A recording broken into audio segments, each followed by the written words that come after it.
Da reitet sie. Eine glückliche, zukünftige Prinzessin.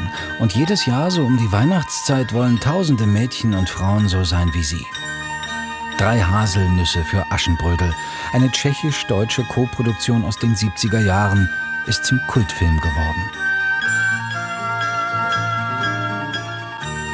Die tschechische Schauspielerin Libouše Šafránková hat das Aschenbrödel gespielt. Im Gegensatz zu ihrer Rolle war sie privat eher zurückhaltend und in all den Jahren hat sie nur einmal ein Interview zu diesem Film gegeben. Das klingt jetzt wahrscheinlich unglaubwürdig, aber das war mein Lieblingsmärchen. Als ich 4 oder 5 Jahre alt war, habe ich meine Großmutter jeden Abend gebeten, es mir zu erzählen. Und es ist möglich, dass ich mir die Aschenbrödel-Rolle mit dieser kindlichen Fantasie herbeigewünscht habe. Denn anders kann ich es mir gar nicht vorstellen, warum das Los bei diesem Märchen auf mich gefallen ist. Worin besteht eigentlich der Zauber dieses Films?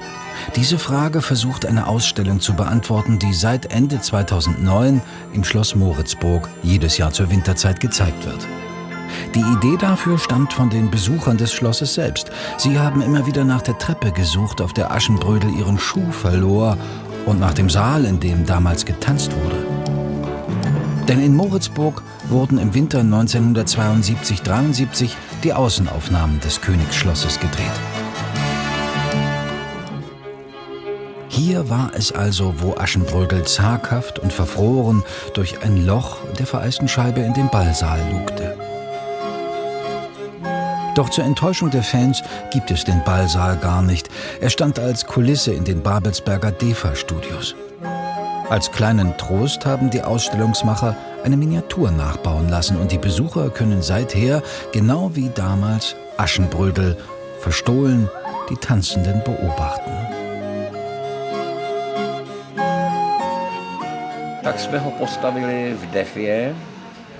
Der Ballsaal hat die Hälfte eines großen Filmstudios ausgefüllt.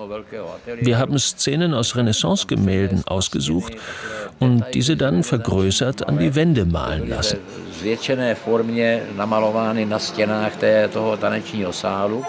Warum begeistert uns dieses Märchen auch nach fast 50 Jahren noch? Es liegt wohl an der emanzipierten Hauptfigur. Dieses Aschenbrödel wartet nicht auf den Prinzen, sie nimmt ihr Schicksal selbst in die Hand. Wem gehört der Pfeil? Sie ist frech und sportlich, sie stiftet Verwirrung und gibt Rätsel auf. Statt seufzend in die Arme des Prinzen zu sinken, muss er sie suchen gehen. Ich war sofort verzaubert von dem Drehbuch, denn das war eine sehr gute und ganz neuartige Überarbeitung des ursprünglichen Märchens von Božena Němcová. Es rückte Aschenbrödel in ein völlig anderes Licht. Sie ist ein selbstständiges und mutiges Mädchen, das Dinge kann, die Mädchen in ihrem Alter normalerweise nicht können, wie Armbrustschießen, auf dem Pferd sitzen und so weiter. Und so habe ich mir gesagt, das könnte ein schöner Film werden. Es war ein Wunder, dass ich den Václav getroffen habe. Es war genau der richtige Zeitpunkt. Wenn es ein anderer gedreht hätte, dann wäre Aschenbrödel wahrscheinlich zu einem romantischen Wesen geworden. Das wäre einfach so durchgerauscht. Aber ich denke, diese Umsetzung geht allen Mädchen zu Herzen und auch den Jungen. Ich will es in die Welt hinausschreien, dass ich mir der Kopf vor lauter Glück dreht, dass ich mich verliebt habe und dass ich Hochzeit halten will. Etwas haben Sie dabei vergessen. Was denn? Die Braut zu fragen, ob sie auch möchte.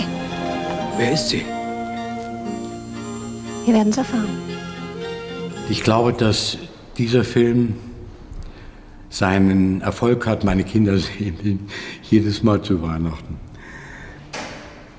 Liegt daran, dass er herzlich erzählt worden ist. Eine große Rolle spielt sicherlich auch Karel Svobodas wunderschöne Musik, die sofort ins Ohr geht und dort bleibt.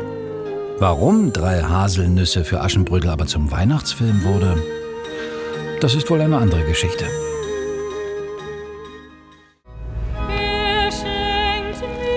Aber wir sollten die Schauspielerin Libouše Šafránková nicht nur als das ewige Aschenbrödel in Erinnerung behalten. Sie war 19, als sie diese Rolle spielte. Danach ging eine große Karriere für sie los. Sie spielte auf Theaterbühnen und in zahllosen Fernseh- und Kinofilmen. So gab sie 1996 in dem Film Kolja eine Sängerin, die ein Verhältnis mit einem Cellisten hat. Bist du mal verheiratet gewesen? Nein, noch nie. In dem Fall habe ich auf meinen Vater gehört. Der hat immer gesagt, wenn du Musik machen willst, darfst du nicht heiraten. Der Film wurde ein riesiger künstlerischer und kommerzieller Erfolg. Er erhielt 1997 den Oscar und lockte im kleinen Tschechien fast 1,4 Millionen Menschen in die Kinos. Was ist mit dir? Hast du einen Schluck auf? Ein bisschen. Habe ich immer nach... Du weißt schon. Immer, wenn es am schönsten ist. So. Weiß ich mich sicher in des Herrn Schoß. Gestern früh erlag Libouche Schafrankowa 2 Tage nach ihrem 68. Geburtstag in einem Prager Krankenhaus ihrer Krebserkrankung.